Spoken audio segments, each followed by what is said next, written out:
الحمد للہ والصلاۃ علی اہلہ اما بعد اعوذ باللہ من الشیطان الرجیم بسم اللہ الرحمن الرحیم تبارک الذی بیدہ الملک وہو علی کل شیء قدیر الذی خلق الموت والحیاۃ لیبلوکم ایکم احسن عملا صدق اللہ العظیم اللہم صل علی سیدنا محمد وعلی آل سیدنا محمد وبارک وسلم۔ درود شریف پڑھ لیں ایک بار۔ جو آیت میں نے آپ کے سامنے پڑھی ہے اس میں اللہ تعالیٰ فرما رہے ہیں کہ ہم نے موت اور حیات کا یہ جو نظام بنایا ہے کہ لوگ آ رہے ہیں، مر رہے ہیں، پھر ان کو دفنایا جا رہا ہے یا جلایا جا رہا ہے۔ دوسرے لفظوں میں دنیا کا جو پورا نظام چل رہا ہے یہ ہم نے اس لیے پیدا کیا، اس لیے بنایا تاکہ ہم دیکھیں کہ انسانوں میں سے کون ایسا ہے جو اپنے رب کے پاس بہت اچھا عمل کر کے لاتا ہے۔ تو سب سے پہلے یہ پوائنٹ کلیئر ہونا چاہیے کہ ہم کو اس دنیا میں کیوں بھیجا گیا۔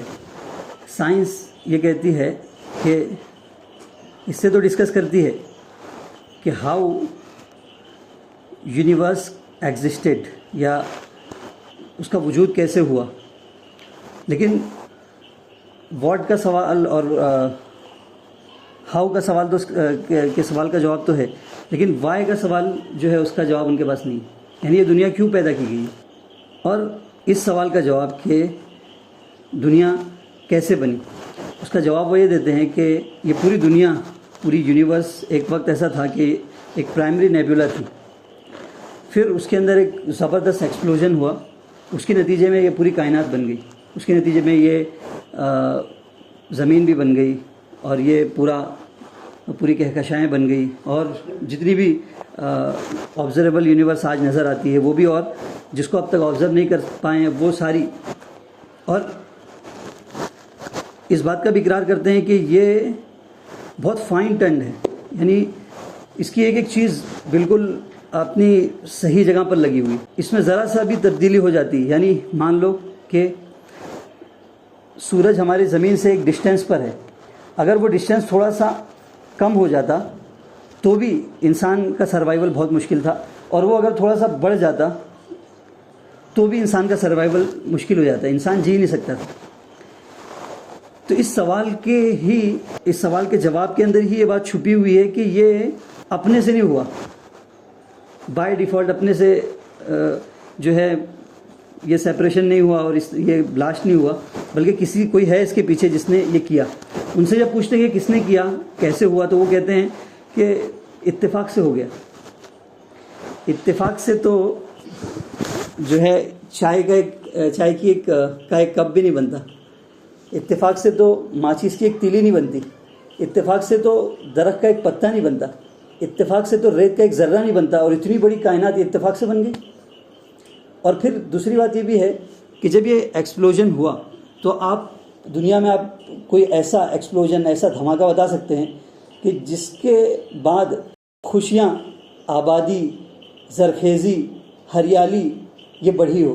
کوئی کہیں ایسا ہوا کہ بم دھماکہ ہوا اور اس کے بعد ہریالی ہو گئی، اور اس کے بعد جو ہے اچھی ہوائیں وہاں چلنے لگی اور وہاں بہت خوبصورت نظارے وجود میں آ گئے۔ ایسا کبھی نہیں ہوتا ہے، دھماکے ہمیشہ تباہی لاتے ہیں۔ اگر میں آپ سے یہ کہوں کہ ایک تھیوری یا ایک فلسفہ بیان کروں یا ایک اپنا ازمپشن بیان کروں کہ 1 کلومیٹر کے ایک میدان میں ابھی میں اس میں 100 فٹ 200 فٹ کھڈا کرنے کے بعد ایک بہت بڑا بم رکھنے والا ہوں، اور وہ بم پھٹے گا، اور پھٹنے کے بعد وہ پورے 2 کلومیٹر کا جو میدان ہے اس کے اندر ایک عالی شان محل تعمیر ہوگا۔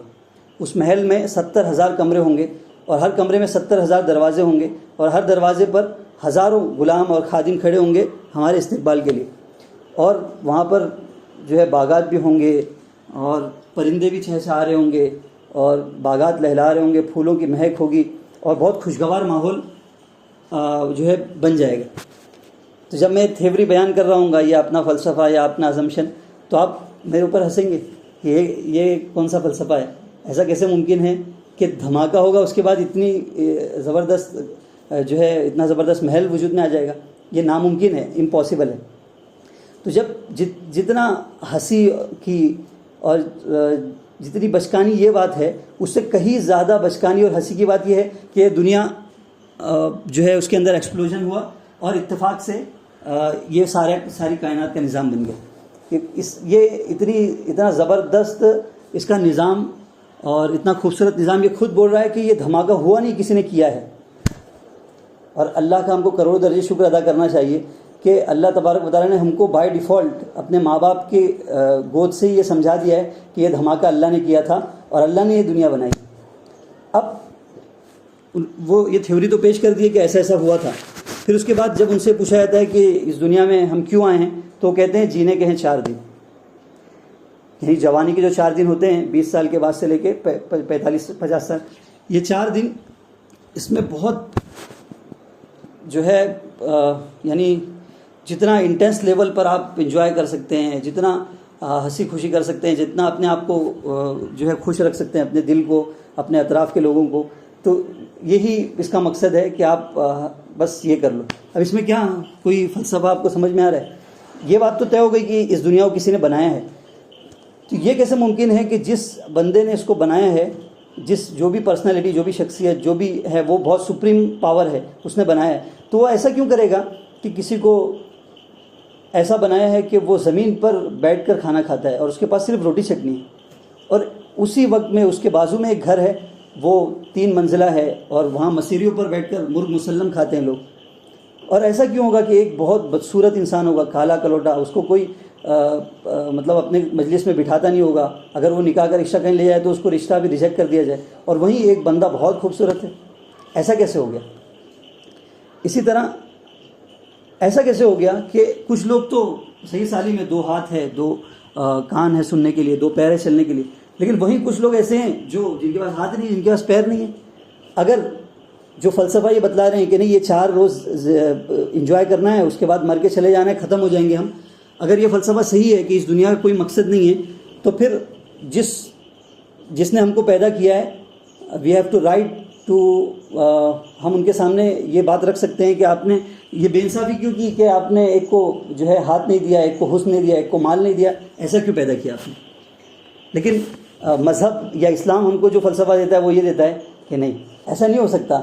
کہ یعنی ہم غور کرتے ہیں تو ہم کو خود یہ الٹیمیٹلی بات سمجھ میں آ جاتی ہے کہ نہیں، ایسا ہو ہی نہیں سکتا. اگر یہ دنیا ہی آخری ہوتی، اس کا کوئی مقصد ہی نہیں ہوتا، تو پھر یہ تفریق، یہ فرق نہیں ہوتا مالداری اور غریبی کا، حسن و جمال کا، اور اسی طرح جو ہے جھوپڑے اور بنگلے کا، یہ فرق ہرگز بھی نہیں ہوتا. اور اسی بات کو قرآن کریم میں اللہ تعالیٰ نے اس انداز میں بیان فرمایا، افحسبتم انما خلقناکم عبثا وانکم الینا لا ترجعون.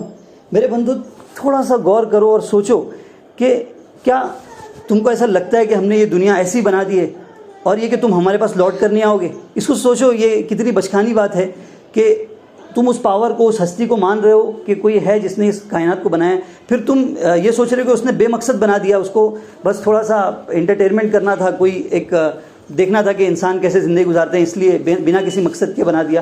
یہ فتعال اللہ الملک الحق، اللہ کی ذات سے بہت بعید ہے یہ بات کہ اللہ تعالیٰ کھیل اور تماشے کے لیے دنیا بنا دے. اور ایک جگہ اللہ نے فرمایا ما خلقنا السماوات والارض وما بینہما لاعبین، ہم نے آسمان اور زمین کو کھیل تماشے کے لیے نہیں پیدا کیا. آپ سوچو یہ یونیورس کتنی بڑی ہے. آپ نے اسٹڈی کی ہوگی کہ ابھی جو ہماری آبزرویبل یونیورس ہے اس کا قطر یعنی ڈائمیٹر تقریباً 98 بلین لائٹ ایئرس ہے، اور ایک light year 1 light year is equal to 180 lakh miles. ٹھیک ہے، یعنی اس کو اگر کلومیٹر میں کنورٹ کریں گے تو 3,50,000 یا 80,000 کلومیٹر تقریباً بنتا ہے. لائٹ 1 سیکنڈ میں اتنی رفتار کے ساتھ سفر کرتی ہے.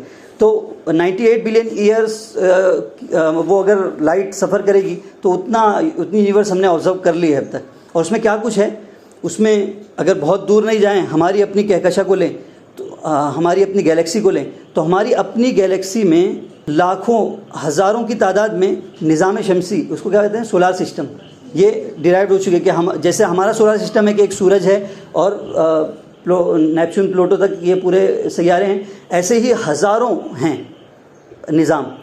پھر یہ ہماری کہکشاں ہے، اور ہماری کہکشاں بہت چھوٹی ہے. ہمارے سے بازو میں ایک کہکشاں ہے، اس کا نام گیلیکسی کا نام شاید اینڈرومیڈا یا کیا ہے، میرے ذہن میں نہیں ہے.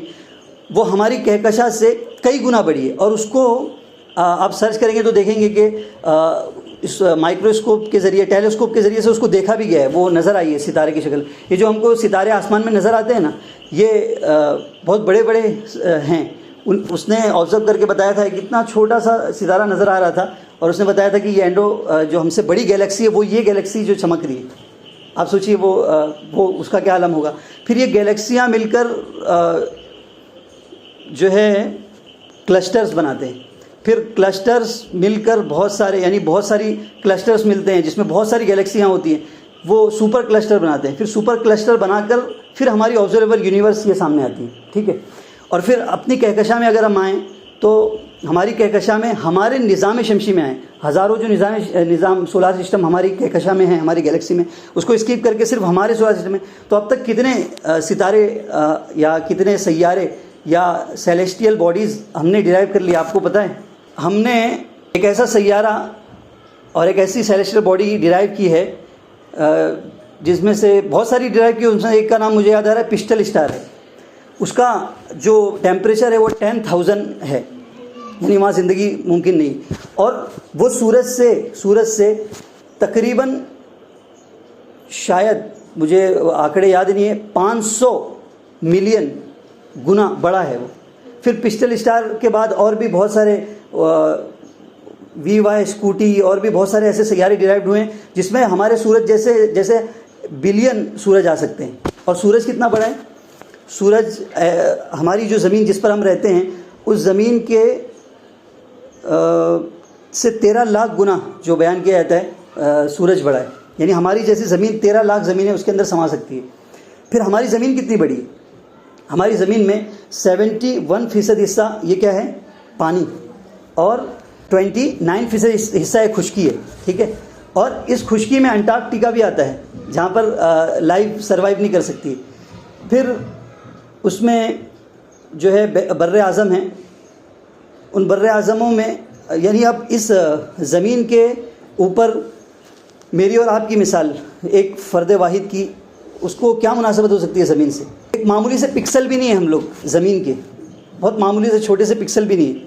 لیکن آپ سوچو کہ اتنی بڑی کائنات، اتنی بڑی پھر کہکشاں ہیں، ان کہکشاؤں میں ہمارا سولار سسٹم، اس سولار سسٹم میں ہمارا سورج، ہمارے سورج میں ہماری ارتھ، پھر ہمارے ارتھ میں جو کانٹیننٹس ہیں اس میں بر اعظم ایشیا، پھر ایشیا میں بر اعظم ایشیا میں بہت سارے ملک ہیں، ان میں ایک ملک ہمارا بھارت.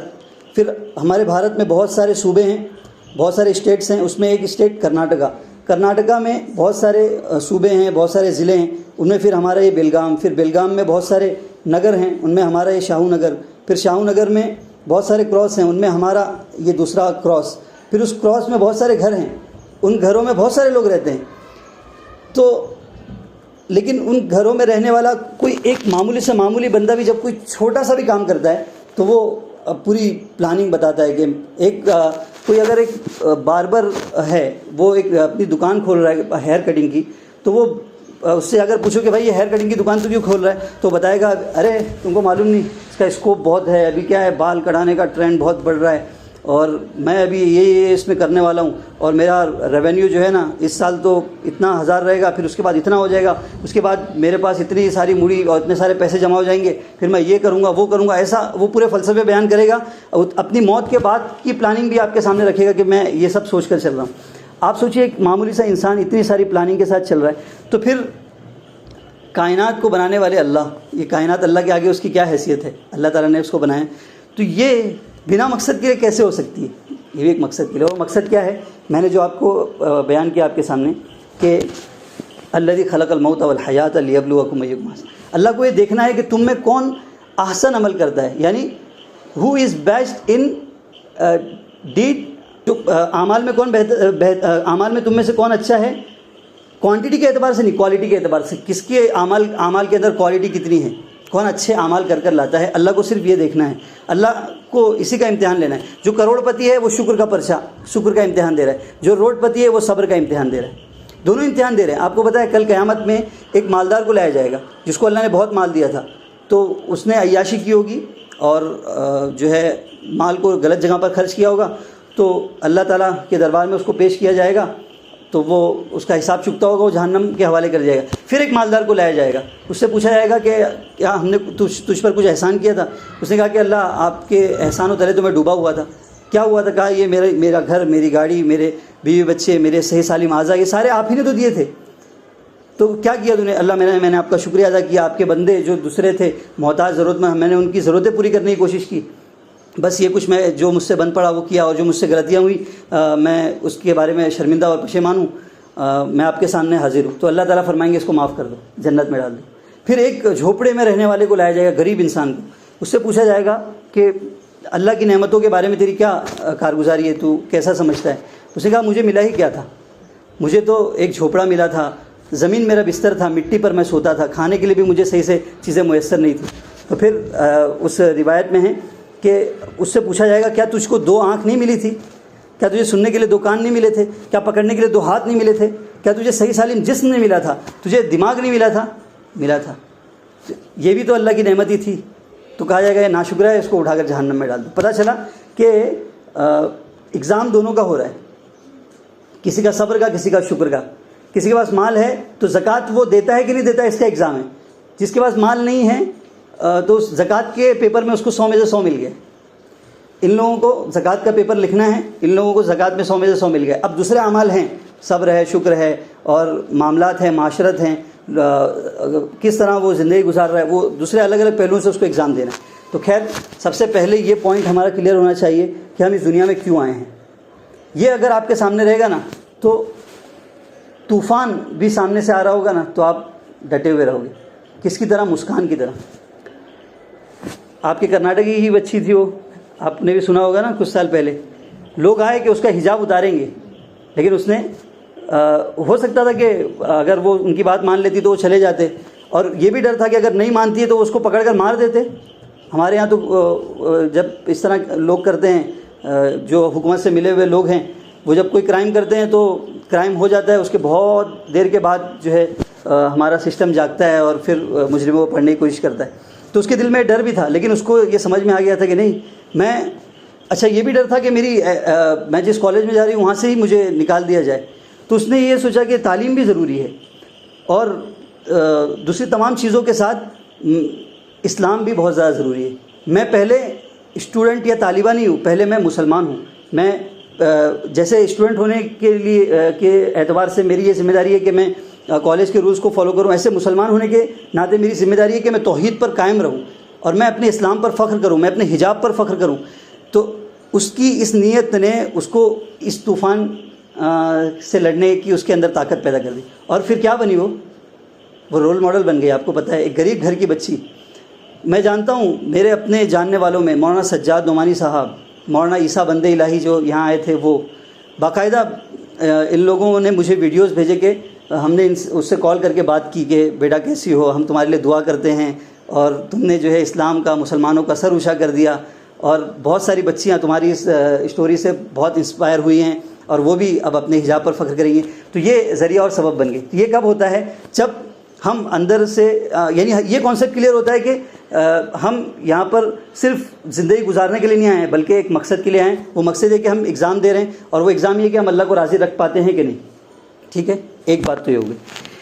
اب جب ہم کو یہ سمجھ میں آ گیا کہ اصل مقصد یہ ہے کہ ہم اس دنیا کے اندر ایک ایگزام دے رہے ہیں، تو اب ہم کو یہ بھی غور کرنا پڑے گا کہ ہم کو تو یہ مقصد سمجھ میں آ گیا ہے، لیکن دنیا میں نہ جانے کتنے لوگ ہیں جن کو یہ مقصد اب تک سمجھ میں نہیں آیا۔ جن کو یہ مقصد سمجھ میں نہیں آتا ہے، وہ ہو سکتا ہے حجاب میں بھی ہوں، لیکن ان کا حجاب گھر والوں کے فورس کی وجہ سے ہو، فخر کی وجہ سے نہیں ہو، گھر والوں کے یا محلے والوں کے یا بھائی بہنوں کے ڈر سے ہو۔ لیکن جس کو اسلام سمجھ میں آ جاتا ہے نا، تو پھر اس کا حجاب یا اس کی دینداری وہ کسی کے لیے نہیں ہوتی بلکہ اللہ کے لیے ہوتی ہے، اور پھر اس کی دینداری سے لوگوں کو نفع بھی پہنچتا ہے۔ تو خیر میں یہ کہہ رہا تھا کہ جب آپ کا یہ چیز کلیئر ہو گئی، تو اب آپ کے دل میں فکر پیدا ہونا چاہیے کہ میرے اطراف و اکناف میں جتنے لوگ رہتے ہیں، یا بلکہ نیت تو اتنی وسیع رکھنا چاہیے کہ پوری دنیا کے سارے لوگ اس مقصد کو سمجھ کر زندگی گزاریں، اور میں اس کے لیے کچھ کنٹریبیوشن اپنا پیش کر سکوں، ان لوگوں کو صحیح راستے پر میں لا سکوں۔ یہ نیت اور یہ جذبہ بھی ہمارے اندر پیدا ہونا چاہیے ایک مسلمان ہونے کی حیثیت سے۔ کام کیسے کریں گے ہم کو نہیں معلوم، اس کے لیے ایک راستہ تو یہ ہے کہ ہم علم حاصل کریں۔ علم حاصل کرنے کے لیے ہم یہاں پر جمع ہوئے ہیں کہ ہم علم حاصل کریں گے. تو یہ ایک تو ہمارے پاس انسٹرومنٹ ہونا چاہیے کہ ہم لوگوں کے پاس جائیں گے تو ان کو کیا میسج کنوے کریں گے. تو یہاں ہم کو انشاءاللہ بنیادی باتیں بتلائی جائے گی. تو اس اعتبار سے یہ ہمارا ایک انسٹرومنٹ ہے. اس اعتبار سے میں آپ کو مبارکباد پیش کرتا ہوں کہ آپ نے اپنی مصروف ترین زندگی میں سے آپ کے دل میں جو ہے اسلام، یہ اس بات کی دلیل ہے کہ آپ کے دل میں اسلام اترا ہے اور آپ نے اس دنیا میں پیدا کیے جانے کا مقصد کو سمجھ لیا ہے. اور آپ یہ بھی سمجھ گئے کہ جب میں نے اس مقصد کو سمجھ لیا ہے تو میں دوسرے لوگوں کو بھی پروپیگیٹ کروں گی، دوسروں تک بھی یہ میسج کنوے کروں گی. اس کے لیے سب سے زیادہ جو امپورٹنٹ چیز ہے وہ یہ کہ میرے پاس بہت اچھی معلومات ہونا چاہیے، بیسک کانسیپٹس میرے کلیئر ہونا چاہیے. مجھے جورسپروڈنس، بیسک اسلامک جورسپروڈنس معلوم ہونے چاہیے تاکہ میں خود بھی اعمال صحیح سے کر سکوں اور دوسروں کو بھی صحیح باتیں بتلا سکوں. لیکن دوسری چیز یہ ہے کہ یعنی یہ پہلا ہی درجہ اس کا ہو سکتا ہے کہ ہمارے دل میں نیت اور عزم پیدا ہو کہ مجھے کچھ کرنا ہے، بے چینی پیدا ہو. جب یہ بے چینی پیدا ہو جاتی ہے تو انسان اپنے مفاد کو بھول جاتا ہے. یہ اس کے دماغ میں یہ بات نہیں آتی کہ مجھے بھی اپنی زندگی سے کچھ فائدہ اٹھانا ہے. جس کے اوپر غلبہ ہو جاتا ہے نا تو پھر وہ جو ہے اپنی جو جائز ضروریات ہیں اور جائز خواہشات ہے، جائز دنیا سے نفع اٹھانا ہے، وہ بھی بھول جاتا ہے. مجھے ایک اسٹوری یاد آ رہی ہے، میں نے کئی مرتبہ سنائی اور بہت انسپریشن اس سے ملتا ہے. عائشہ نام کی ایک برہمن لڑکی تھی، اس کا نکاح ہوا. برہمن تھی وہ پہلے، لمبی چوڑی اسٹوری ہے. اس کا نکاح ہوا اور وہ مسلمان ہو گئی. بہت زیادہ اللہ تعالیٰ نے اس کو حسن اور جمال دیا تھا. اسی وجہ سے وہ ایک بندہ جو اچھی پوسٹ پر تھا، اس کی پہلے سے بھی بیوی تھی، اس کے باوجود ان دونوں کا نکاح ہو گیا. ان لوگوں نے آپس میں اسلام قبول کر لیا کسی ذریعے سے. پھر اس کے بعد اس کے دل میں جب اس کو یہ مقصد سمجھ میں آ گیا کہ یہ دنیا اصل نہیں ہے، اصل تو آخرت ہے، تو وہ 35 سال کی اور 40 سال کی بالکل نوجوان لڑکی یا عورت، جس کو جو دنیا سے فائدہ اٹھانے کے سارے اسباب اس کے پاس موجود تھے، اس نے یہ فیصلہ کیا کہ نہیں، اب مجھے یہ پیغام دوسروں تک بھی پہنچانا ہے. اس نے کیا کیا پتہ ہے؟ اپنے شوہر کی پہلی بیوی کو، جس کو وہ چھوڑ دیے تھے صرف اس وجہ سے کہ وہ غیر مسلم ہے اور اس نے میری شوہر کی بہت زیادہ خدمت کی ہے، اور اگر وہ اسی حال میں مر جائے گی تو پھر وہ ناکام اور نامراد ہوگی، اور سب سے زیادہ حق اس کا ہے کہ وہ دنیا اور آخرت کی بھلائی اس کو ملے.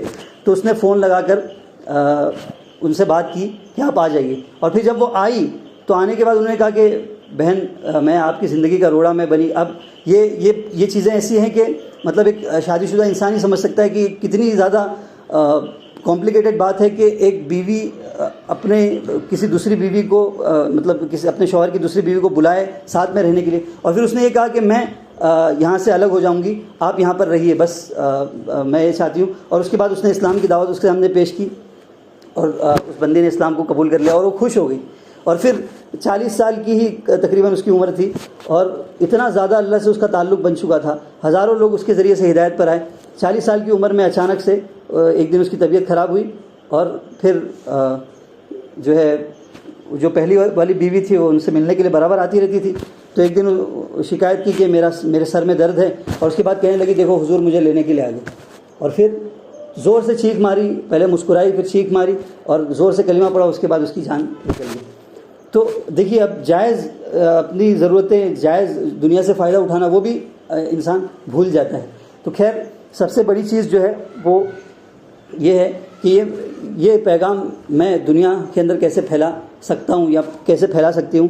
یہ میرا کنٹریبیوشن کچھ تو لگے گا. کل قیامت میں جب لوگ آئیں گے تو حضرت حمزہ اپنے ناک کان کٹے ہوئے لے کر آئیں گے، کوئی اپنا ہاتھ کٹا لے کر آئے گا، کوئی پیر کٹا لے کر آئے گا. حضور جو ہے اپنے پیٹ پر 2 پتھر باندھ کر، اپنے احد میں اپنے دانت جو حضور کے شہید ہوئے تھے وہ، طائف میں جو آپ کو مار مار کر زخمی کیا گیا تھا وہ ساری قربانیاں لے کر آئیں گے. اور پھر ہماری طرف بھی نظر ہوگی کہ ہم نے تو اسلام کے لیے کچھ کیا، تم نے کیا کیا؟ تو ہم نے کیا کیا؟ ہم صحیح سے اسلام پر خود عمل بھی نہیں کر سکے. یعنی ہمارا سر شرم سے کتنا جھک جائے گا، ہم کیا ان کو منہ دکھائیں گے؟ تو بس قیامت میں ہم حضور کو منہ دکھانے کے قابل ہوں تو ہمارا وہ کیسے ہوگا کہ ہم اس دنیا میں رہ کر حضور کے مشن کو اپنا مشن بنا کر زندگی گزاریں گے. اور یہ ضروری نہیں ہے کہ آپ کو باہر نکلنا پڑے گا اور آپ اپنی اپنی چار دیواری جو آپ کو دی گئی ہے آپ اسی میں رہیں گے، لیکن اپنی نیتیں اور اپنے حوصلے بہت بلند رکھیں گے، اور یہ نیت رکھیں گے کہ اللہ مجھے ہدایت کی چابی بننا ہے، مجھے ہزاروں لوگوں کی ہدایت کا ذریعہ بننا ہے۔ اگر یہ نیت ہماری ہوگی تو انشاءاللہ، اور ہم پریکٹسنگ ہوں گے اپنی جگہ پر، ہم اللہ سے ڈرنے والے، اللہ کے سامنے رونے والے، کیونکہ ہم کو زندگی کا مقصد سمجھ میں آ گیا کہ اصل کامیابی ہے کہ ہم سے اللہ راضی رہے اس دنیا کے اندر، تو اللہ کو راضی کرنے والے اعمال میں لگنا، راتوں میں اٹھ کر رونا، قرآن کی تلاوت کرنا، اپنے اوقات کی حفاظت کرنا، اور اپنے آپ کو دنیا کی گندگیوں سے بچانا، اپنے دامن کو پاک رکھنا، یہ ساری چیزیں، یہ ساری مطلب اس پر ہم پریکٹیکلی اس پر عمل کر رہے ہوں گے، اور ہمارے دل میں یہ جذبہ بھی ہوگا کہ نہیں، میں اس میسیج کو بہت دور تک کنوے کروں گی اور اللہ مجھے ذریعہ اور سبب بنا دے۔ تو آپ اپنے گھر میں بیٹھے ہوں گے، لیکن اللہ تعالیٰ جیسے مسکان کو اللہ نے اتنے سارے لوگوں کی ہدایت کا ذریعہ بنایا، ایسے اللہ تعالیٰ ہم سب کو بھی انشاءاللہ ذریعہ بنائیں گے۔ ایک واقعہ یاد آ رہا ہے جو میں ہمیشہ سناتا ہوں، وہی بس رکھوں گا، اس کے بعد ہم لوگ اپنی نظام کی طرف بڑھیں گے۔ اسی ہی ہماری طرح ایک لڑکی تھی جو امریکہ کی کسی یونیورسٹی میں پڑھتی تھی، اور اس کو یہ سمجھ میں آ گیا تھا کہ دنیا میں اللہ تعالیٰ نے ہم کو کیوں پیدا کیا ہے۔ تعلیم بھی ضروری ہے تاکہ میں قوم کی خدمت کر سکوں، لیکن اس سے زیادہ ضروری میرا اللہ کے ساتھ تعلق ہے، میرا کیریکٹر ہے، میرا چلنے پھرنے کا انداز ہے، میرا زندگی گزارنے کا طریقہ ہے، یہ بھی بہت امپورٹنٹ ہے۔ اس کے اوپر بھی اللہ کی رضا اور ناراضگی مرتب ہوتی ہے، یعنی اگر ہم اچھی زندگی گزار رہے تو اللہ راضی ہوں گے، اور اگر اچھی زندگی نہیں گزار رہے ہیں تو وہ ایک بہت پریکٹسنگ مسلم تھی، اور صرف عبادت کا دین نہیں تھا اس کے اندر کہ وہ حجاب پہن کر اور یہاں پر وہ پہن کر موزہ پہن کر بس رہتی تھی، بلکہ معاملات اور معاشرت کا بھی دین تھا اس کے اندر، جس میں اکثر لوگ فیل ہو جاتے ہیں۔ کیا ہوا دیکھیے اس کی اسٹوری کتنی انسپائرنگ ہے۔ ایک پروگرام ہوا، اس کے بعد ایک لڑکی کھڑی ہوئی آڈینس میں سے، اور اس نے اسپیکر سے سوال کیا کہ مجھے اسلام کی ساری چیزیں تو بہت اچھی لگتی ہے، اور کسی پر بہت زیادہ مجھے اعتراض نہیں کسی چیز پر، لیکن سب سے زیادہ جس چیز پر اعتراض ہے وہ ہے اسلام کا پردہ۔ اسلام نے اپنے 50% پاپولیشن کو بیہائنڈ دا وال کر دیا ہے، وہ اپنا کوئی کنٹریبیوشن پیش ہی نہیں کر سکتے ملک اور قوم کی ترقی میں، وہ تو گھر کے اندر بیٹھی رہتی ہیں۔ یہ بہت زیادہ سوال ستاتا ہے کہ اسلام نے اتنا بڑا ظلم کیوں کیا، جب اسلام جو ہے وہ ایک فطری مذہب ہے، اور ایک سلیم الفطرت انسان جس کا نیچر مسخ نہ ہوا ہو، سلیم الطبیعت انسان، وہ اسلام کی طرف مائل ہوتا ہے۔ جب اسلام ایک فطری دین ہے تو اس کے اندر یہ چیز بھی ہونا چاہیے تھا کہ عورتوں کو حجاب نہیں ہونا چاہیے۔ وہ جواب دینے کے لیے کھڑے ہو رہے تھے، آڈینس میں سے ایک لڑکی کھڑی ہوئی، اور انہوں نے کہا کہ sir if you give me permission to answer this question تو I will be happy, and I have very beautiful answer, and I am not going to give any logical answer. I only want to share my personal experience which I experienced. بس انہوں نے کہا بہت اچھی بات ہے، آ جائیے، آپ لڑکیوں کا یہ سوال ہے، آپ ہی اس کو حل کریے۔ تو اس نے آ کر یہ کہا کہ دیکھیے میں کوئی لاجیکل بات تو نہیں کہنا چاہتی، بس میں اپنی زندگی کا ایک واقعہ آپ کو سنانا چاہتی ہوں، اور وہ واقعہ یہ ہے کہ میں ایک بہت عیاش لڑکی تھی، بہت جس کا دماغ جو ہے ادھر ادھر ہی رہتا تھا، پڑھائی میں بہت کم رہتا تھا، اور باہر گھومنے پھرنے میں، پارٹی میں، انجوائے کرنے میں اور یہاں وہاں جانے میں زیادہ رہتا تھا۔ اتفاق ایسا ہوا کہ ہم لوگ جس یونیورسٹی میں تھے ہمارا ہاسٹل چینج ہوا، اور ہاسٹل میں مجھے جو کمرہ ملا اس میں جو ہماری روم میٹ تھی وہ ایک ایجپٹ کی لڑکی تھی جو بہت پریکٹسنگ مسلم تھی۔ وہ میں اس کے ساتھ رہنے لگی، میں اس کی ساری چیزوں سے بہت زیادہ انسپائر تھی، یعنی میں جو ڈرگز بھی لیتی تھی، الکوہل کا بھی یوز کرتی تھی، یہ ساری چیزیں میں اس لیے کرتی تھی تاکہ میرے دل میں سکون آ جائے، لیکن وہ سکون مجھے ملتا ہی نہیں تھا، اور جب میں اس کے چہرے کو دیکھتی تو مجھے بہت سکون ملتا تھا۔ تو میں نے سوچا کہ پوچھنا چاہیے اس سے، تو میں اس کے قریب گئی، میں نے پوچھا کہ یار جو سکون میں چاہتی ہوں وہ میں آپ کے چہرے پر دیکھتی ہوں، یہ شاید اس وجہ سے ہوتا ہے جو لائف اسٹائل آپ نے اختیار کی ہوئی ہے، اس لائف اسٹائل کی وجہ سے یہ سکون آپ کو ملا ہوا ہے، تو میں بھی آپ کی لائف اسٹائل کو اڈاپٹ کرنا چاہتی ہوں، یعنی حجاب پہننا چاہتی ہوں۔ اور اس کی عادت کیا تھی، وہ گھر سے نکلتی تھی تو بس میں بیٹھ کر اپنے کلاس روم تک جانے کے لیے، تو اس وقت میں سارے لوگ تو انجوائے کر رہے ہوتے تھے، گانے گا رہے ہوتے تھے، وہ قرآن کی تلاوت کرتی تھی۔ اگر کوئی لیکچر ایسا ہے کہ اس میں کوئی لیکچر نہیں ہونے والا ہے، سر یا ٹیچر نہیں آنے والے، پروفیسر نہیں آنے والے، تو سب بچے یہاں وہاں کے کاموں میں لگ جاتے تھے اور وہ اپنی اسٹڈی میں لگ جاتی تھی. کالج میں ٹاپر بھی تھی, تو اس اعتبار سے ہر اعتبار سے وہ بہت اس کی لائف بہت زیادہ انسپائرنگ تھی. تو اس نے کہا کہ جی بہن بالکل آپ کر سکتی ہیں. بولے میں دیکھیے آپ کا مذہب تو اڈاپٹ نہیں کروں گی, لیکن بس میں دیکھنا چاہتی ہوں کہ آپ اس طرح زندگی گزارتے ہیں, تو اس طرح زندگی گزارنے سے کیا محسوس ہوتا ہے. میں نے کہا کہ مجھے یہ ڈر ہے کہ آپ جب حجاب پہن کر یونیورسٹی میں جائیں گی تو لوگ آپ کے اوپر ہنسیں گے, اب تک آپ جو ہے الگ طریقے سے آتی تھی. بولے نہیں, اس کی پرواہ مت کریے, بس مجھے آپ اجازت دیجیے اور مجھے انتظام کر دے دیجیے. تو اس نے قرآن بھی اس سے پڑھنا سیکھا اور اس کی طرح اس نے پوری لائف اسٹائل اس کی اڈاپٹ کر لی. پھر کیا تھا, وہ بہت زیادہ متاثر ہوئی. وہ کہہ رہی کہ مجھے بہت اچھا لگا کہ میں جو سکون تلاش کر رہی تھی وہ مجھے ملنے لگا. اور سب سے بڑی چیز وہ جو مجھے اس کی ستاتی تھی یا بہت بے چین رکھتی تھی, وہ صبح بہت جلدی اٹھ جاتی تھی اور روتی رہتی تھی, بہت روتی تھی, اللہ کے سامنے روتی تھی. بعد میں مجھے پتہ چلا. اور میں یہ بھی دیکھتی تھی کہ وہ میرا بھی بہت خیال رکھتی تھی, اس کے باوجود کہ میں روم میں سگریٹ بھی پیتی تھی اور دوسرے سب کام بھی کرتی تھی, جس کی وجہ سے اس کو کافی تکلیف پہنچتی ہوگی, لیکن اس کے باوجود کبھی وہ مجھے اوف بھی نہیں کہتی تھی. اگر میں کبھی بیمار پڑ جاتی تو وہ میرا پیر دبانے کے لیے آ جاتی تھی, میرا سر دبانے کے لیے آ جاتی تھی. مطلب یہ بناوٹی طور پر نہیں, وہ باقاعدہ یہ کرتی تھی آ کر.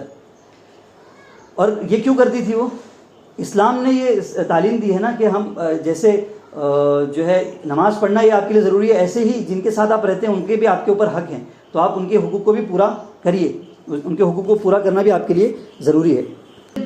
میں جب بیمار پڑتی تو میرا پیر پکڑ لیتی, میرا سر دبانے لگتی اور اتنی بے چین ہو جاتی, ایسا لگتا کہ مجھے اپنی ماں سے بھی زیادہ محبت اس میری روم میٹ سے مل رہی. اور پھر بعد میں پتہ چلا کہ یہ سب کچھ وہ اسلام کی وجہ سے کرتی تھی. اب دیکھیے یہ پریکٹیکل دین ہے جو اس کی زندگی میں آیا تھا. تو اس میں ایک تو ہمارے لیے جو سبق ہے یا ایک لیسن ہے وہ یہ ہے کہ ہم اپنی زندگی کو پریکٹیکل بھی بنائیں. یعنی ہم اپنے آپ کو حجاب تک محدود نہ رکھیں, بلکہ اپنی زندگی کو لوگوں کے مطلب اسلام جو پیغام دینا چاہتا ہے کہ تم لوگوں کے لیے نفع بخش بن جاؤ, لوگوں کو فائدہ تمہارے ذریعے سے پہنچے, تم ایسے بن جاؤ. میں نے اس کا پورا لائف اسٹائل اڈاپٹ کر لیا. اس کے بعد ایک دن جو ہے رات میں ہم لوگ سوئے, وہ اپنے معمول کے مطابق بہت جلد اٹھ گئی. اس رات مجھے بہت بے چینی تھی, میں بھی اٹھی اور میں اٹھ کر میرے دل میں بس ایک یہ تڑپ پیدا ہوئی کہ بس اب بہت ہو گیا, بہت تاخیر ہو گئی ہے, اب مجھے اس مذہب کو قبول کر لینا چاہیے. تو میں اس کے قریب آ کر بیٹھ گئی. میرے بیٹھنے کی وجہ سے وہ تھوڑی سی پریشان ہو گئی کہ کیا ہو گیا رات کے وقت میں. تو روتے ہوئے اس نے اپنی دعا ختم کر کے مجھ سے پوچھا کہ کیا بات ہے, کیوں پریشان ہو؟ کہا نہیں, میں کسی پریشانی کا ذکر کرنے نہیں آیا ہوں, میں آج آپ کا دل خوش کرنے کے لیے آیا ہوں, اور مجھے آپ بس کلمہ شہادت پڑھا دیجیے. اللہ اکبر. اب اس نے کلمہ شہادت تو پڑھ لیا. مجمع یہ کارگزاری سن رہا تھا جو وہاں بیٹھا ہوا تھا, پورا آڈینس, اور وہ بھی بہت جو ہے پرجوش ہو گئے. ان کو بھی ایسا لگا کہ ہاں صحیح بات ہے, اس کے حجاب کی وجہ سے اس کو جو سکون حاصل تھا اس لڑکی کو بھی مل گیا. پھر اس کے بعد جو اس نے واقعہ سنایا وہ بڑا عجیب ہے. اس نے کہا کہ اسلام قبول کر کے مجھے 7 مہینے ہوئے ہیں. الحمدللہ ان 7 مہینوں میں مجھے 11 مرتبہ حضور صلی اللہ علیہ وسلم کی زیارت ہو چکی. اللہ سوچیے, یعنی ہم لوگ جو بچپن سے مسلمان ہیں, 30 سال ہو گیا, کسی کو 35 سال, کسی کو 25 سال, کسی کو 20 سال, ہم ابھی تک اتنا زیادہ حضور کی محبت میں سچے نہیں ہو سکے کہ حضور ہم سے ملاقات کرنے کے لیے. اور ایک 7 مہینے کی مسلمان لڑکی, حضور کو اس سے اتنی محبت ہو گئی کہ حضور مدینہ میں رہ کر اس سے ملنے کے لیے بے چین ہے. اور پہلی مرتبہ جب ملاقات ہوئی تو اس نے بتایا کہ حضرت فاطمہ مجھے لینے کے لیے آئیں اور کہنے لگی کہ ابا اندر بیٹھے ہیں, آپ کا انتظار کر رہے ہیں. میں سمجھ نہیں پائی. میں گئی تو میں نے دیکھا کہ ایک تخت رکھا ہوا ہے, اس کے اوپر ایک نہایت خوبصورت سفید لباس میں ایک شخص بیٹھے ہوئے ہیں اور نور ان سے پھوٹ رہا ہے. اور پھر سلام کیا میں نے, انہوں نے جواب دیا اور یہ کہا کہ بیٹی میں تم سے بہت خوش ہوں, تم جو کام کر رہی ہو وہ کرتے رہو. اس کی یہ کارگزاری سن کر اس آڈینس میں سے تقریباً 700 لوگوں نے اسلام قبول کیا. اب دیکھیے یہ پورا کریڈٹ کس کو جا رہا ہے؟ اس ایجپٹ کی پریکٹسنگ مسلم گرل کو, جس نے اسلام مقصد سمجھ لیا تھا اور عملی طور پر وہ اسلام کو برت رہی تھی. اس نے سوچا بھی نہیں ہوگا کہ میرے ذریعے سے اتنا بڑا انقلاب آئے گا, لیکن میں یہ یقین کے ساتھ کہہ سکتا ہوں کہ اس کی نیت یہ ضرور ہوگی کہ اللہ یہ جو مقصد مجھے سمجھ میں آیا, اس مقصد کو آپ دوسروں تک بھی پہنچا دیجیے, مجھے بھی ذریعہ بنا دیجیے کہ قیامت میں اس قابل ہو جاؤں. تو اس نیت کی وجہ سے اللہ تعالیٰ نے اس کو ذریعہ اور سبب بنا لیا. تو ہم بھی انشاءاللہ ذریعہ اور سبب بن سکتے ہیں. اس لیے اپنی نیتوں کو بھی وسیع رکھیں کہ انشاءاللہ ہم لوگوں کی ہدایت کا انشاءاللہ ذریعہ بنیں گے. ہم بھی کالج اور یونیورسٹی میں پڑھنے والے لوگ ہیں, کیوں نہ ہم بھی یہ نیت کریں کہ انشاءاللہ ہم وہ دن ضرور آئے گا, اللہ وہ دن ضرور ہمیں دکھائے گا کہ جب ہم اپنے بہت سارے لوگوں کے لیے, اپنے کالج کے اور اپنی یونیورسٹی کے لڑکوں اور لڑکیوں کے لیے رول ماڈل اور آئیڈیل بنیں گے, اور جو ہے ہمارے ذریعے سے بہت سارے لوگ اپنی زندگیاں بدلیں گے اور ان کی زندگیاں جو ہے صحیح ڈگر پر آئے گی. اور اس میں یہ ہمارے لیے بھی فخر کی بات ہوگی اور ہمارے ماں باپ کے لیے فخر کی بات ہوگی. ہم اپنے ماں باپ کے ارمان کو پورا کریں گے. ماں باپ جو ہمارے اوپر خرچ کر رہے ہیں, ہمارے لیے دن رات محنت کر رہے ہیں, ان کو کتنی خوشی ہوگی جب ہمارے ذریعے سے لوگ جو ہے ہدایت پر آئیں گے. ہمارے ذریعے سے لوگ ہدایت پر آئیں گے. ایک بندہ بھی کوئی ہمارے ہاتھ پر کلمہ پڑتا ہے تو ہم کو جتنی خوشی ہوگی اس سے زیادہ خوشی تو ہمارے ماں باپ کو ہوگی کہ میرا بیٹا یا میری بیٹی اس قابل ہو گئی کہ آج اس کے ہاتھ پر ایک بندہ اسلام قبول کر رہا ہے یا ایک بندی اسلام قبول کر رہی ہے. اور پھر یہ ان سب کو تو چھوڑیے, اللہ کتنے خوش ہوں گے اور حضور کتنے خوش ہوں گے. اللہ ہم سب کو اس جو ہے یہ توفیق اور سعادت مرحمت فرمائے. تو یہ بنیادی بات بہت ضروری تھی آپ کے سامنے رکھنا. ان باتوں کو آپ کہیں لکھ لیجئے, یہ ایک موٹیویشن کے طور پر اپنے سامنے رہے کہ میں نے آپ کے سامنے دلائل کی روشنی میں یہ بات واضح کی ہے, خالی جذباتی طور پر نہیں کہ ہم مسلمان ہیں تو اسلام برحق ہے. میں نے آپ کو لاجیکل کچھ چیزیں بھی سمجھائی کہ دیکھو یہ لاجک یہ اس سے یہ سمجھ میں آ رہا ہے کہ ایسا ہونا چاہیے بول کے, ہے نا, کہ دنیا کیوں بنی ہے اور اسلام کیوں برحق ہے. اور بھی انشاءاللہ ہم لوگ ڈسکشنز کرتے رہیں گے, خاص طور پر جب اسلامک جوریسپروڈنس کے اسباق میں طہارت آئے گا, پھر نماز آئے گی, پھر اسی طرح معاملات کا دن آئے گا. تو میں انشاءاللہ کوشش کروں گا کہ منتھلی یا 1.5 مہینے میں ایک مرتبہ ہمارا ایک لیکچر ہوگا جس میں ہم اسلام کا دوسرے مذاہب کے ساتھ تقابل بھی کریں گے اور اسلامی احکام کی معنویت کو سمجھیں گے کہ کتنا یہ بہتر دین ہے جو اللہ تعالیٰ نے ہم کو دیا ہے, ہم کو پتہ بھی نہیں ہے. جو لوگ ریسرچ کر رہے ہیں, محنت کر رہے ہیں, محنت کے بعد ان کو یہ چیز مل رہی ہے تو ان کو قدر معلوم ہے. ہماری حالت ایسی ہے جیسے بچہ جو ہوتا ہے نا, اس کو ایک چاکلیٹ ہاتھ میں رہے اور ایک ہاتھ میں ہیرا, تو بچہ بولے گا مجھے چاکلیٹ دے دو, ہیرے کی کوئی ضرورت نہیں. لیکن اگر کوئی سمجھدار انسان ہے وہ تو ظاہر سی بات ہے ہیرے کا ہی فیصلہ کرے گا. تو اسلام ہم کو ایسا ہی ملا ہوا ہے, ہم اس کو چاکلیٹ سمجھ رہے ہیں لیکن اصل میں یہ ہیرا ہے. اللہ کرے کہ ہم, یہ راستہ ہے, اب یہ شروعات ہے, آپ لوگ پڑھیں گے دھیرے دھیرے, اللہ نے چاہا تو ہم اس لیول تک بھی پہنچیں گے جب ہمارے پاس بہت سارے دلائل, بہت سارے آرگیومنٹس آ جائیں گے جن کو ہم اپنے سمجھدار اور سنجیدہ قسم کے اپنے جو فرینڈس ہیں یا اپنے اطراف میں رہنے والے غیر مسلم لوگ ہیں ان کے سامنے رکھیں گے, جو ایتھسٹ ٹائپ کے ہیں یا جو دوسرے مذاہب سے تعلق رکھنے والے ہیں. ہم ان کے اسکرپچرس کی روشنی میں ان کو سمجھائیں گے. وہ دن بھی آئے گا انشاءاللہ جب ہم یہ ساری چیزیں بھی سیکھیں گے. تو یہ ساری باتیں آپ حضرات, آپ خواتین کو سمجھ میں آ گئی, ٹھیک ہے. تو اس کو آپ محفوظ بھی رکھیں, اس کو لکھیں بھی جا کر. ضرور میں شاید تو بعد میں پوچھوں گا, یہ آپ کا ایک سبق تھا, یہ صرف ایک بیان نہیں تھا کہ ہو گیا. یہ بہت بنیادی بات ہے جو ہمیشہ ہم کو اپنے نظر کے سامنے رکھنی ہے. تو اس کو آپ لکھ کر اپنے پاس محفوظ رکھیں. اب جو یہاں پر پڑھائی کریں گے اس میں ہمارا جو سلیبس ہے, جیسے انشاءاللہ ہم لوگ 10 ڈیز کا جو تجوید کا کورس ہے وہ پہلے مکمل کریں گے. آپ میں سے کتنے لوگوں نے پڑھ لیا ہے؟ سب پڑھ لیے؟ چاروں بھی؟ آپ بھی پڑھ لیے؟ سب لوگ پڑھ لیے 10 ڈیز کا تجوید کا کورس سب پڑھ چکے ہیں. تو اس کو ہم لوگ بہت آفیشیلی نہیں رکھ رہے ہیں, اس کو نارملی رکھیں گے. جیسے میں جب پڑھاتا تھا تو اس کو گھنٹوں میں پڑھاتا تھا, تو ابھی مختصر 5-10 منٹ میں وہ سبق ہو جائے گا. آپ کو یاد کر کر اس کو سناتے رہنا ہے. وہ 10 دن میں انشاءاللہ ختم ہوگا, اس کو آپ کو یاد کرنا ہے. ساتھ میں آپ کی تعلیمی نصاب وہ چلتی رہے گی جو مقرر کی گئی ہے. یہ اس میں دین کی بنیادی چیزیں آ گئی ہیں. اگر یہ چیزیں آپ محفوظ کر لیں گے تو انشاءاللہ مطلب آپ کے لیے بھی بہت سہولت ہوگی, اور گھر میں ہمارے جو بچے ہیں یا بعد میں جو بچے آئیں گے, ہم یہ بنیادی باتیں ان کو سکھا سکیں گے. ورنہ افسوس کی بات یہ ہوتی ہے بچے تو سیکھنے کے لیے تیار بیٹھے ہوتے ہیں لیکن ہم کو کچھ آتا نہیں, تو ہم ان کو جو ہے گانے اور یہاں وہاں کی چیزیں یا ٹوئنکل ٹوئنکل لٹل اسٹار سکھاتے ہیں. اب دیکھو فاطمہ کو چاروں کل یاد ہے, اور التحیات یاد ہے, اذان کے بعد کی دعا یاد ہے, اور اب وہ 6-8 سال کے بچے نہیں پڑھ پا رہے تھے نا اوپر, کل آپ نے دیکھا, اس کو پورا یاد ہے سب. تو اس کی وجہ کیا ہے, ہم کو پتہ ہے, ہم لوگ یہی مذاکرہ سونے کے وقت میں جب موقع ملتا ہے چلتے پھرتے, اور وہ اس کو 2-3 نعت بھی یاد ہے, حاضر ہیں حاضر, آپ لوگ دیکھتے ہوں گے پڑھتی ہے, اور حسبی ربی جل اللہ, اور وہ اور بھی بہت ساری 2-3 نعتیں بھی اس کو یاد ہو گئی. تو جس چیز کا مذاکرہ کریں گے، بچے تو بیٹھے ہوئے ہیں لینے کے لیے، اس میں اسٹوریز بھی ہیں اور بھی بہت ساری چیزیں ہیں جو ہم جس کے ذریعے سے ہم انشاءاللہ مضبوط ہوں گے. تو اس کو یاد کرنا ہے آپ کو، ٹھیک ہے. اور یہ آپ کا 10 دن میں ختم ہو جائے گا. اس کے بعد ڈیلی بیسس پر جو آپ کو کرنا ہے وہ جب تک یہ 10 ڈیز کا تجوید کا یہ چلتا رہے گا، اس وقت میں تو آپ کا یہی سبق رہے گا، وہی تجوید میں آپ کو یاد کر کے سنانا ہے. اور جب یہ 10 ڈیز ختم ہو جائیں گے، اچھا اس کے ساتھ میں تعلیمی نصاب بھی آپ کو کنٹینیو کرنا ہے. تعلیمی نصاب میں آپ کو جو طریقہ بتلایا گیا ہے کہ آپ ایک شروع سے اسٹارٹ کریں گے، کلمہ مکمل کر لیں. کتنا ہو گیا آپ لوگوں کا کلمہ؟ کلمات ہو گئے تقریباً. پھر اس دوسرا ٹاپک، تیسرا ٹاپک، ٹھیک ہے. وہ حدیثیں بھی آپ اس کو بہت معمولی مت سمجھیے. ان حدیثوں کے اندر آپ جب آگے پڑھیں گے نا، آگے جب یہ یاد کرنے کا سسٹم نکلے گا، ہم لوگ پھر کچھ عقلی باتیں کریں گے. جب آپ تھوڑے ایک اچھے لیول پر پہنچ جائیں گے تو آپ کو سمجھ میں آئے گا یہ چھوٹی چھوٹی حدیثیں ان کے اندر کتنی بہترین تعلیمات ہیں. اگر ہم اس کو یاد کر لیتے تو اس کا نور انشاءاللہ ہمارے سینوں میں محفوظ رہے گا، اور یہ ہم اپنے بچوں کو بھی انشاءاللہ یاد کریں گے. تو کسی بھی چیز کو معمولی اور لائٹ نہ سمجھے کہ یار یہ تو حدیثیں اتنی چھوٹی ہے، یہ کیا یاد کریں. عقائد تو ہم کو بچپن سے آتے ہیں، سب کو من و ان آپ یاد کریں.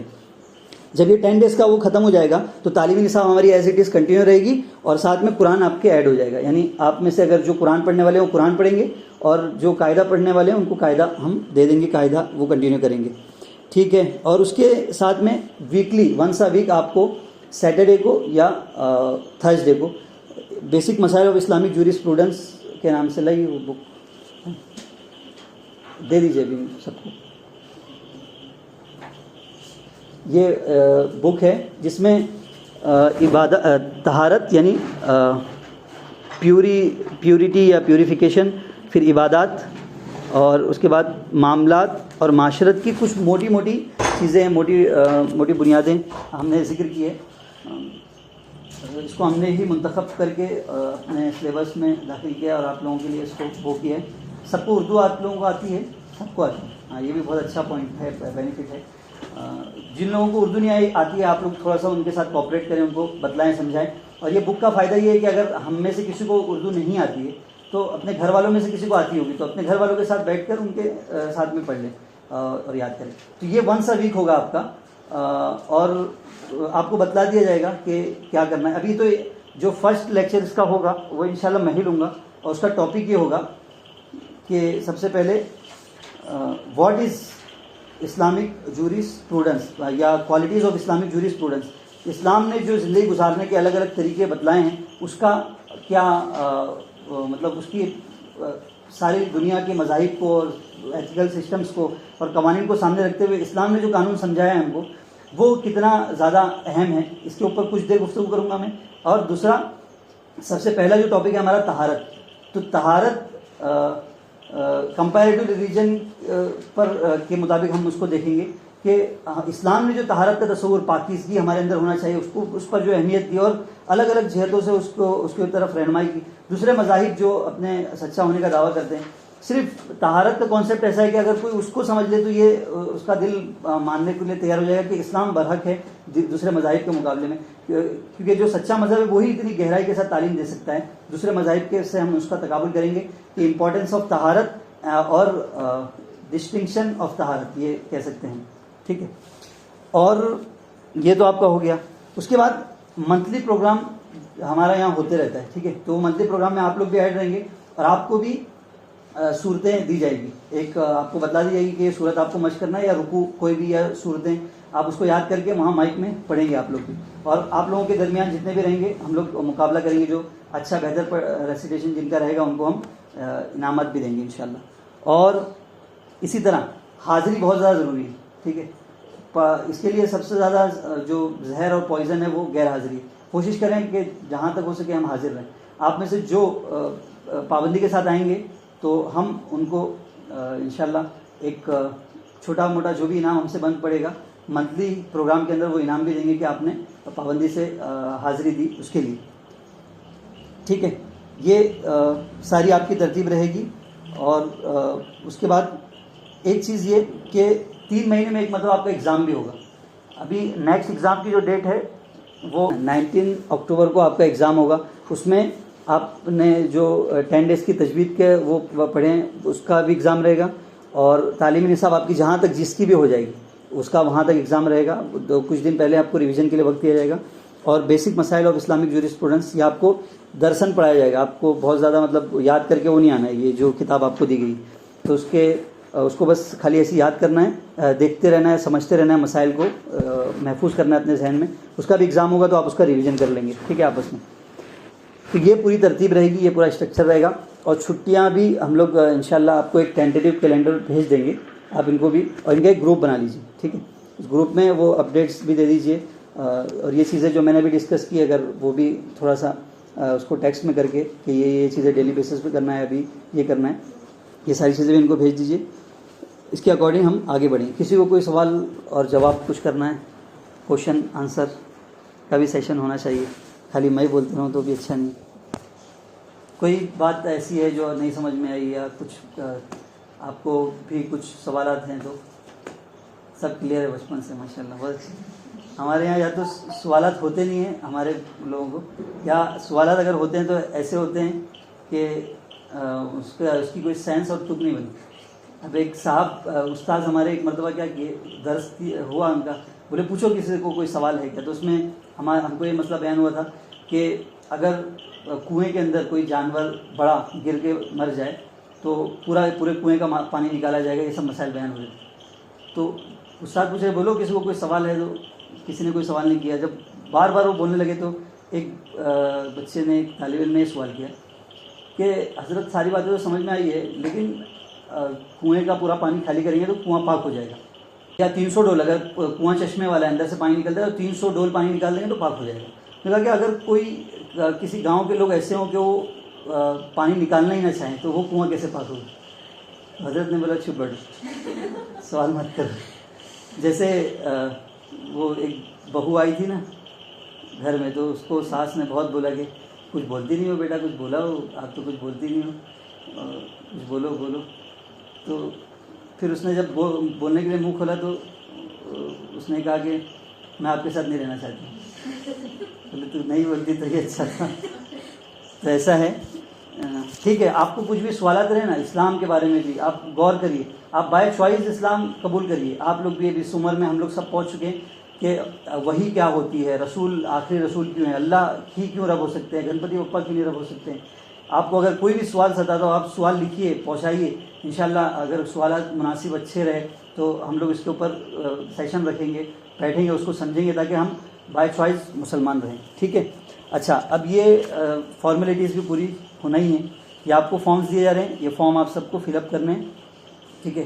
اس میں اپنا ایک آدھار کارڈ اٹیچ کر دیں اور یہ ساری چیزیں اس میں فل کر دیں اور یہاں پر سائن بھی کر دیں اپنی. ٹھیک ہے. اور یہ بکس وغیرہ جو ہم لوگوں نے پرووائڈ کی ہے، اگر آپ لوگ بولے تو ہم لوگ فری میں دے دیں یا کچھ چارجز بھی لے سکتے ہیں نا چارجز. تو 300 روپیز اس کے آپ لوگ دے دیں. ٹھیک ہے. اور فیس ہماری منتھلی 500 ہے. لیکن کسی کو اگر جو بھی کوئی ایسا ہے، مطلب کوئی آپ کی نظر میں، جیسے آپ کے فرینڈس میں کوئی ایسا ہے کہ پیسے کی وجہ سے وہ آگے پیچھے ہو سکتا ہے، تو ہم لوگ گنجائش کر سکتے ہیں. 400 کر سکتے ہیں، 300 کر سکتے ہیں، 200 کر سکتے ہیں، 100 کر سکتے ہیں، 50 کر سکتے ہیں، 10 کر سکتے ہیں، 1 روپیہ کر سکتے ہیں. 1 سے کم نہیں کریں گے، 1 روپیہ لیں گے. ٹھیک ہے.